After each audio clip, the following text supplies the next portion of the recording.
nós nos encontramos pela graça de Deus e com o desejo de compartilhar mais a palavra do Senhor e assim desfrutar da bondade, da graça de Deus sobre as nossas vidas.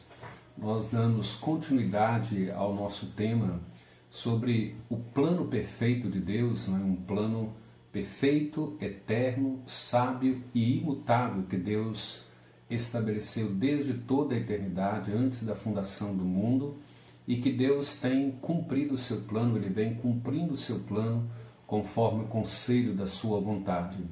Então hoje nós temos uma pergunta para fazer a nós, indagar a nossa mente e o nosso coração.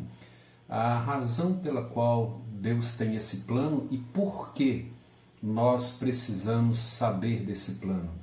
Isso implica que nós teremos mais estabilidade, maior segurança, as nossas convicções, os nossos conhecimentos a respeito do plano que Deus tem para nós e que Ele se revela na Escritura, nos tornará crentes maduros, crentes experientes, crentes que têm convicção, os crentes que têm uma estabilidade de vida, são aqueles que vivem a vida caminhando segundo o propósito de Deus e enfrentam as adversidades da vida em submissão a esse plano, segundo o propósito de Deus que Ele tem estabelecido para cada um de nós.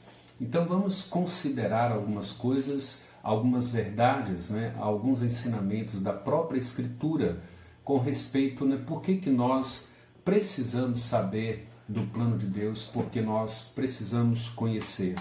Eu vou ler o texto em Gênesis capítulo 18, do versículo 17 a 19. A palavra de Deus nos diz assim: Disse o Senhor: ocultarei a Abraão o que estou para fazer, visto que Abraão certamente virá a ser uma grande e poderosa nação, e nele serão benditas todas as nações da terra, porque eu escolhi para que ordenasse a seus filhos e a sua casa depois dele, a fim de que guardem o caminho do Senhor e pratiquem a justiça e o juízo, para que o Senhor faça vir sobre Abraão o que tem falado a seu respeito. E João 15, versículo de número 15, Jesus diz assim: já não vos chamo servos, porque o servo não sabe o que faz o seu Senhor, mas vos tenho chamado amigos, porque tudo quanto ouvi de meu Pai vos tenho dado a conhecer. Então a própria Escritura nos leva à compreensão e ao entendimento de que nós precisamos conhecer o plano de Deus conforme ele se revela na própria Escritura, na sua palavra. Então vejam bem, à medida que nós conhecemos esse plano e conhecemos o próprio Deus, nós temos ou vivemos ou nos relacionamos intimamente com esse Criador, com esse planejador, com esse arquiteto que elaborou esse plano sabiamente, e de forma a cumprir cada uma de suas propostas e cada um de seus planos. Então vejam bem, à medida que você conhece Deus, conhece os seus planos, então o nosso relacionamento ele vai se estreitando, nós vamos nos tornando mais íntimos de Deus para conhecê-lo melhor, para entender o seu plano melhor e submeter assim. Vejam que era a proposta de Deus revelar a Abraão o que ele tinha para fazer na vida de Abraão, assim como Jesus disse aos seus discípulos, a Escritura assim também nos ensina. Vejam bem, conhecer o plano de Deus nos informa sobre os seus propósitos. À medida que você se aprofunda no conhecimento do plano de Deus, nós vamos entendendo e compreendendo cada propósito de Deus para a vida humana, para a sua família, para a igreja, para o mundo e para a nossa própria vida individualmente. Conhecer esse plano não só nos informa os propósitos soberanos de Deus, como também nos inspira a uma vida de oração, a uma vida de obediência em conformidade com o seu plano. Lembram que Daniel, lá no capítulo 9, quando ele ora pela libertação do povo de Judá do cativeiro babilônico, a oração de Daniel é fundamentada num conhecimento de um propósito de Deus. Deus havia dito para eles que eles ficariam ali como escravos durante 70 anos. Então, quando estava se cumprindo esse período, esse plano ou esse propósito de tempo da parte do Senhor, Daniel então se coloca em oração e clama a Deus por essa libertação para que ele cumpra o propósito dele na vida do povo de Judá. Então, conhecer o plano de Deus nos informa sobre os seus propósitos, nos inspira a uma vida de oração, de clamor a Deus, de conformidade com a Escritura e também nos leva à obediência, à prática da obediência. Uma outra verdade que no conhecer o plano de Deus é que ele revela a nós que nós temos um destino eterno, um destino glorioso, né, que Deus prometeu a cada um de nós. E saber sobre esse destino eterno, saber sobre esse novo céu e essa nova terra, nos encoraja a suportar as provações do presente momento, né, dos dias em que vivemos e que porventura ainda viveremos daqui pela frente, enquanto o Senhor nos conceder vida. Então ela revela, né, o plano de Deus, o propósito de Deus dentro da Escritura, nos ensina que Deus tem um novo céu para nós, que Deus tem uma vida, né, uma ressurreição pós-morte, onde nossos corpos serão glorificados, onde nós teremos uma vida eterna, um gozo eterno, né, de gozo com o Senhor nesse novo céu e nessa nova terra. E isso nos encoraja, nesse presente momento, nesse presente século, a enfrentar as provações, as tribulações com muita perseverança, com muita disposição. Você pode entender isso lendo Romanos, do versículo 18 ao versículo 25, quando fala que, né, a humanidade sofre, que toda a terra sofre, geme pela sua redenção, onde fala ali que nós aguardamos, né, um galardão maior, porque o sofrimento do presente não pode ser comparado com a glória do porvir. Um outro texto que nos ajuda muito nisso é Hebreus capítulo 11, do versículo 24 a 26, quando fala ali sobre os servos de Deus que perderam a própria vida, as esposas receberam seus maridos mortos, muitos foram decapitados, muitos foram cerrados ao meio, ao fio de espada. Mas é interessante que lá no finalzinho desse capítulo vai dizer assim, homens dos quais o mundo não era digno. Então fala desses servos, né, que sofreram, que padeceram, mas que foram perseverantes, que enfrentaram cada tribulação, cada provação e até mesmo a morte, não é? De forma gloriosa, perseverantes em Deus. Vejam bem, às vezes a gente olha para os planos de Deus e entende os propósitos de Deus, mas às vezes nós percebemos que os fins últimos de Deus, olhando para o tempo presente, parece que os meios que Deus usa, né, o momento em que vivemos, o sofrimento, a provação, parece totalmente contraditório com os fins que Deus tem preparado para nós conforme o seu plano. Ele fala de uma glória eterna, ele fala de que todas as coisas vão cooperar para o nosso bem, segundo o chamado do seu propósito, mas às vezes a gente olha para o momento, para a circunstância e parece tão contraditório. E às vezes sempre será assim, né? Os fins de Deus, às vezes, pelos meios pelos quais Ele executa, os meios em que nós nos encontramos e vivemos, parecem contraditórios com o seu fim último. Mas o plano de Deus nos ensina isso e nos revela isto, né? Nos faz compreender essas coisas. Outra verdade que nós precisamos considerar aqui é que o conhecer o plano de Deus, entender o plano de Deus, nos ensina que as provações pelas quais nós passamos, segundo o plano de Deus, segundo o propósito de Deus, em Cristo Jesus, nos aperfeiçoará para a glória eterna. Então vejam bem, à medida que nós compreendemos o plano de Deus, conhecemos a Deus, conhecemos os seus propósitos, nós percebemos que isso, né, nos faz compreender que cada provação, que cada tribulação, que cada dificuldade, que cada luta que nós experimentamos nesse tempo presente, nos conduz ao aperfeiçoamento para a glória eterna.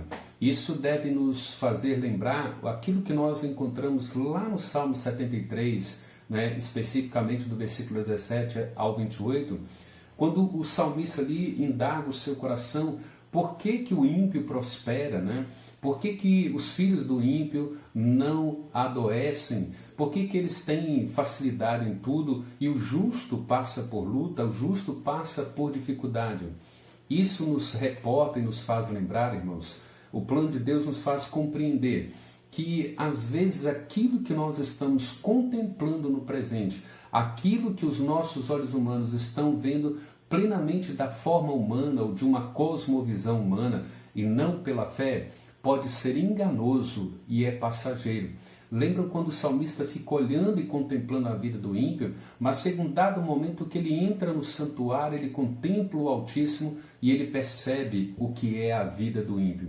Então, às vezes, aquilo que enfrentamos, aquilo que passamos, pode ser um momento que nos engane, que nós estamos sofrendo demais, que Deus está sendo injusto conosco, que Deus se esqueceu de nós. Isso pode ser enganoso e nós precisamos entender que toda aprovação ela é passageira, ela é momentânea, ela é leve e ela não pode ser comparado com o peso da eterna glória que Deus tem reservado para nós. Você pode conferir isso em 2 Coríntios capítulo 4, do versículo 16 ao versículo de número 18. Mas o salmista ali no Salmo 73, ele diz assim, todas as coisas no mundo aparentemente podem ser enganosas, não é? O ímpio pode prosperar, mas o fim dele é o castigo eterno, é a justiça eterna. Mas ele nos ensina que o reino de Deus é eterno, o reino de Deus permanece para sempre, a palavra de Deus permanece para sempre, o propósito de Deus permanece para sempre. Então vejam que aquilo que às vezes estamos contemplando no presente momento pode ser enganoso e traiçoeiro. Mas, por outro lado, Tiago, em capítulo 4, do versículo 3 ao 17, nos ensina que aquilo que parece tão seguro aos olhos humanos, aquilo que às vezes nos traz tanta segurança nesse mundo, pode ser completamente enganoso e ilusório. Nesse texto de Tiago 4, Tiago nos ensina assim, aqueles que dizem assim, olha, amanhã iremos para a cidade tal e faremos isto ou aquilo e vamos prosperar e vamos nos dar bem e seremos bem-sucedidos. E ele adverte assim, vocês não deveriam dizer isto na sua loucura e na sua insensatez. Vocês deveriam dizer assim, se o Senhor permitir, se estiver dentro dos planos de Deus, se for esta a vontade e o propósito de Deus, então amanhã nós faremos isto e nós prosperaremos. Então, se por um lado o presente momento ele pode ser enganoso de um lado e passageiro, para muitos isso pode ser um engano porque traz tanta segurança, o dinheiro, a estabilidade financeira, os bens materiais, o plano de saúde, os recursos que possui, isso pode ser muito traiçoeiro. E o plano de Deus, o propósito de Deus, que é eterno, sábio, ele nos ensina todas essas coisas. Agora vejam bem algumas considerações que nós precisamos levantar aqui. Conhecer o plano de Deus e entendê-lo sugere que nós devemos ter um plano, nós devemos planejar a nossa vida, nós devemos estabelecer planos, metas. Só com uma grande observação, nós devemos fazer os nossos planos, elaborar os nossos planos debaixo da palavra última de Deus. O que isso implica? Implica que os nossos planos eles podem ser frustrados, os nossos planos eles podem ser alterados, eles podem ser bem-sucedidos, eles podem dar certos e podem não dar certo, e eles podem sofrer mudanças para que tudo se cumpra de forma melhor para a nossa vida. Então, nós devemos fazer planos, devemos elaborar os planos, estabelecer as metas, contudo, nós devemos submeter todos eles à palavra última de Deus, ao propósito de Deus, à soberania de Deus em nossos planos, não é? Outra implicação aqui, nós devemos olhar para os feitos do Senhor do passado Salmo 46, versículo 8, nos diz para lembrar, trazer à nossa lembrança os feitos do passado do Senhor, porque esses feitos do passado, o cumprimento das promessas de Deus, da fidelidade de Deus, nos garantem que Ele cumprirá cada uma de suas promessas, que Ele é fiel para cumprir o seu plano, o seu propósito. Lembram que Deus fez isso, e a gente olha para o passado como que Deus libertou o seu povo da escravidão do egípcio ou do Egito, como que ele libertou Judá do cativeiro babilônico, como ele fez o povo passar o mar vermelho a pés enxuto, o rio Jordão, como as suas vestes não envelheceram, suas sandálias não estragaram. Então, olhar para os feitos do passado, conhecer o plano de Deus, como ele tem cumprido, como que ele tem realizado os seus planos, nos dá a segurança de que Ele, em sua fidelidade, vai cumprirá cada uma de suas promessas em nossas vidas. E por fim, nós devemos considerar que conhecer o plano de Deus nos ensina que não podemos compreender os seus planos em sua totalidade, em sua plenitude, até que esse plano se cumpra, ou seja, cumprido conforme o tempo de Deus, conforme o propósito de Deus, conforme a sabedoria de Deus. Então, nenhum de nós conhece o seu plano na sua totalidade, na sua plenitude, mas Ele revela o seu plano nas Escrituras, e à medida que nós conhecemos, à medida que nós entendemos, nós então vamos manter um relacionamento mais íntimo com Ele, uma vida de oração, uma vida de obediência, uma vida de segurança, uma vida de estabilidade. Por isso que é necessário você conhecer o plano de Deus conforme as próprias Escrituras. Então, irmãos, nós continuaremos mais no próximo vídeo. Então, aqui nós rogamos a Deus a bênção do Senhor para que você conheça esse plano, para que Deus se revele a você nas Escrituras. Então, que Deus os abençoe. Tenha um grande dia abençoado na presença do Senhor. Fiquem todos debaixo da graça de Deus e com a paz de Cristo. Até mais, e um abraço a todos.